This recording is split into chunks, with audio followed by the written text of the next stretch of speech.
চলুন আজকে রাধা কৃষ্ণের একটা গল্প শোনাই।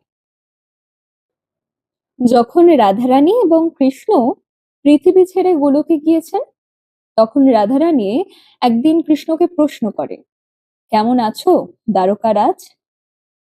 রাধারানীর এই প্রশ্নে কৃষ্ণ বেশ অবাকই হয়, কারণ যে রাধারানী কৃষ্ণকে কৃষ্ণ বা কানহা ছাড়া সম্বোধন করতো না, সে আজকে দ্বারকারাজ বলে সম্বোধন করছে।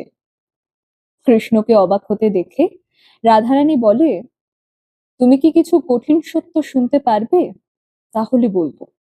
কৃষ্ণ শুনতে চাইলে রাধারানী বলেছিল, তুমি ভেবে দেখেছো তুমি কতটা বদলে গেছো?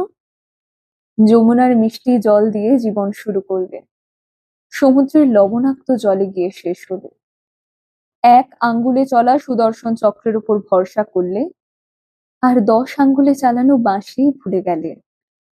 কৃষ্ণ, তুমি যখন ভালোবাসার মধ্যে ছিলে, তখন এক আঙ্গুলে গোবর্ধন পর্বত তুলে মানুষকে বিনাশের হাত থেকে রক্ষা করলে। ভালোবাসা থেকে যেই আলাদা হয়ে গেলে, এক আঙ্গুলে চালানো সুদর্শন চক্র দ্বারাই বিনাশ করলে। পৃথিবীতে গিয়ে দেখো, দ্বারকারাজ হিসেবে তোমার ছবি তুমি খুঁজতেই থাকবে, কিন্তু সব ঘরে সব মন্দিরে তুমি আমার সঙ্গে দাঁড়িয়েই পূজিত হবে। কারণ মানুষ যোদ্ধা দ্বারকারাজকে নয়, প্রেমের কৃষ্ণকেই ভরসা করে।